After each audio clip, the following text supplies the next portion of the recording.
The moment Kenshi sold me was when I found out the best way to train your character's combat skills is to grab strangers off the road, lock them in a cage, beat them unconscious, take them to the cage again, patch them up, and then do it again. Most games tell you who you are. You're the Vault Dweller, you're the Courier, you're the Sole Survivor, hell, you're the Dragonborn.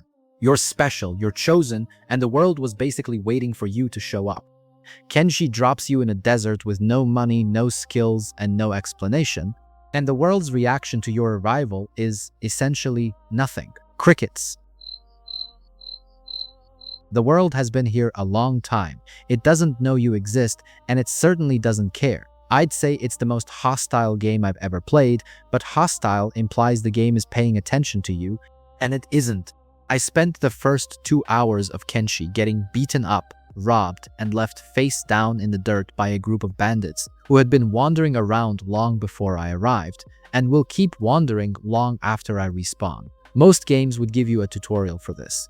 Kenshi gives you the dirt. There's no quest marker pointing you towards safety.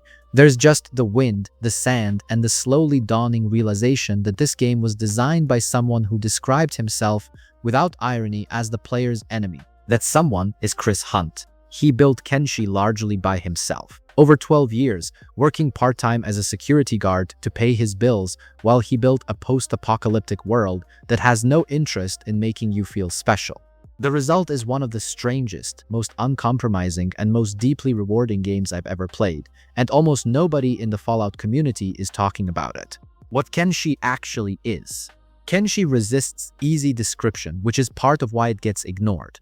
It's not a shooter, it's not a traditional RPG, it's not a strategy game exactly, though it has elements of all three. Chris Hunt calls it a squad-based sandbox RPG. What that means in practice is that you start with one character, or sometimes a small group, and build from there through a combination of survival, exploration, trade, combat, and base building. The world is post-apocalyptic in a way that feels genuinely ancient. This isn't a world that ended recently. Civilizations rose and collapsed here long before your character was born. There were empires, the First Empire, the Second Empire, and they fell, and what's left is a desert continent populated by the remnants of those collapses. Skeletons, ancient robots left over from a technological age nobody fully understands anymore. The Holy Nation, a theocratic faction that controls significant territory and persecutes anyone who isn't human. The United Cities, a merchant empire built on slavery. The Shek, a warrior race who measure everything by strength. And scattered throughout all of this, factions and individuals just trying to survive in whatever way they figured out how. There's no main quest, no chosen one narrative, no NPC who tells you, you are the hero and here is your destiny. You are nobody. What you become is entirely up to you. The freedom that Kenshi gives you. Kenshi gives you options that most games won't. You can be a trader, a thief, a bounty hunter, a slave liberator, a warlord, a farmer. You can start a settlement in the wilderness and build it into a fortress. You can join a faction and work within their rules, or you can become an enemy of every faction simultaneously and survive on the margins. You can recruit characters from bars and back alleys, each with their own stats and backgrounds, and build a squad of survivors with genuine identities. What makes this feel different from Fallout's freedom is that Kenshi's world actively resists you. In Fallout 4, the world scales with you. Enemies become harder as you level up. The game is designed so you can usually fight your way through problems. In Kenshi, there is no level scaling whatsoever. The world was here before you and operates by its own rules. A group of Holy Nation soldiers will destroy your entire squad if you're not ready for them. Not because the game decided you needed a challenge, but because those soldiers are genuinely that strong and you stumbled into their territory. This means that early Kenshi is brutal. Your first character will probably be captured by slavers, or eaten by giant spiders, because of course there are giant spiders in this game. Or beaten unconscious by bandits who then leave you bleeding in the road. These are not scripted events. They're just what happens when you're weak and the world doesn't care. But your character gets better by doing things. Combat skills improve through fighting, stealth improves through sneaking, strength improves through carrying heavy loads. The progression is tied directly to action. which means every improvement feels earned in a way that clicking through a level up menu never quite does. The factions. Moral complexity without easy answers. This is where Kenshi earns its Fallout comparison most directly, and where it arguably goes further than Fallout ever has. The Holy Nation is the closest thing the game has to an obvious villain faction. Religious zealots who enslave non-humans, oppress women, and will attack skeletons on sight. Easy to hate, right? Except the Holy Nation also provides genuine stability in the territories it controls. Farmers under Holy Nation rule are protected from the bandits and slavers that prey on everyone else.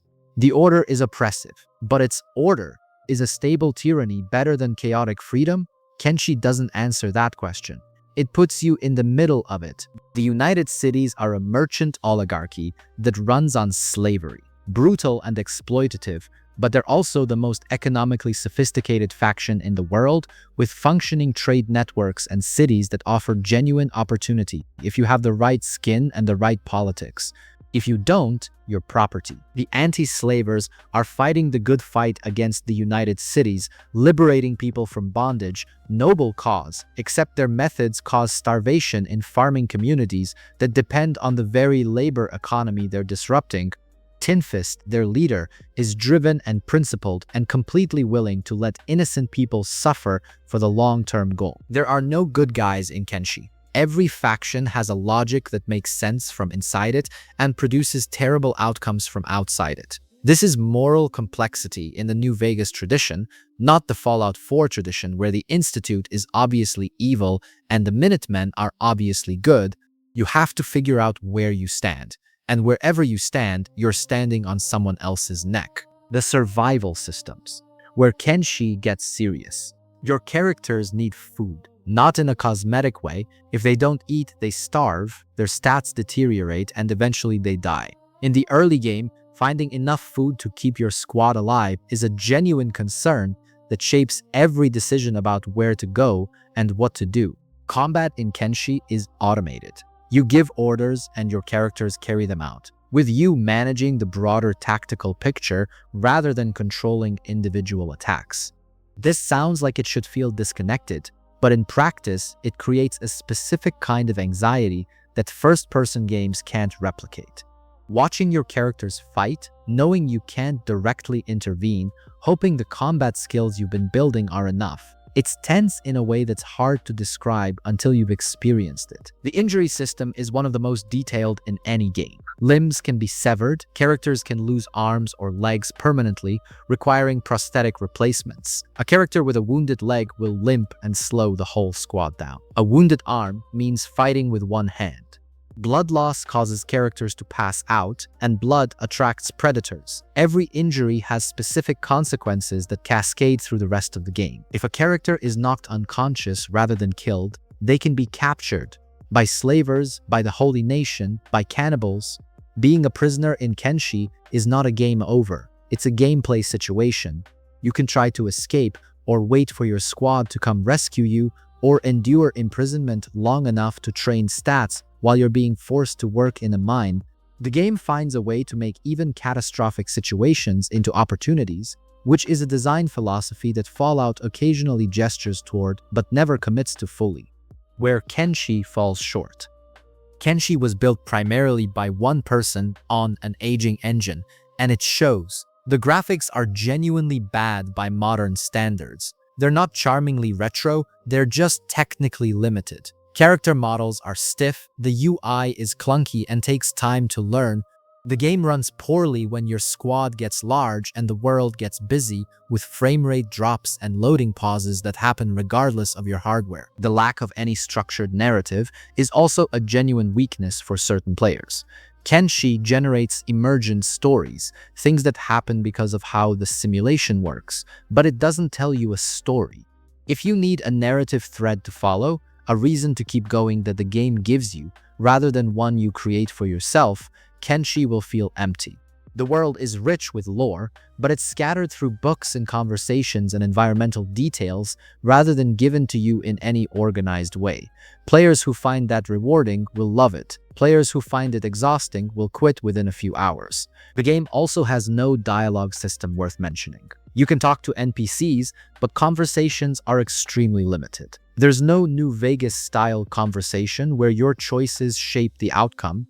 You can bribe, trade, and occasionally trigger specific quest-like interactions, but the depth of Fallout's dialogue is completely absent. Kenshi's world reacts to your actions, not your words, and crashes. The game can and does crash, particularly in late game when the world simulation gets complex. Save often. Save constantly. Import your game regularly. These are things you will learn the hard way if nobody tells you. Why Fallout fans specifically should play it. Here's the thing about Kenshi that I keep coming back to. Fallout at its best, Fallout 1, Fallout 2, New Vegas, is about a world that existed before you arrived and will continue after you leave. Your choices matter, but the world has its own logic. Factions have their own wars. Events happen whether you're involved or not. Bethesda's Fallout lost that. Fallout 4's world essentially pauses and waits for you. The Institute sits underground, not doing much until you engage with them. The factions hold their positions until you choose sides. It's a world designed around your presence rather than one that exists independently of it. Kenshi's world genuinely doesn't wait. Factions expand and contract, patrols follow their routes, slavers capture people whether you're watching or not. If a major NPC dies, whether you killed them or someone else did, the power vacuum produces real consequences across the world. The simulation runs whether you're engaged with it or not, which creates the specific feeling that Fallout used to create, and Bethesda has increasingly struggled to replicate. If you've been chasing that feeling since New Vegas, Kenshi has it, buried under bad graphics and a brutal learning curve, and an engine that occasionally gives up on you entirely, but it's there. The world is waiting. It doesn't care who you are yet. Give it time.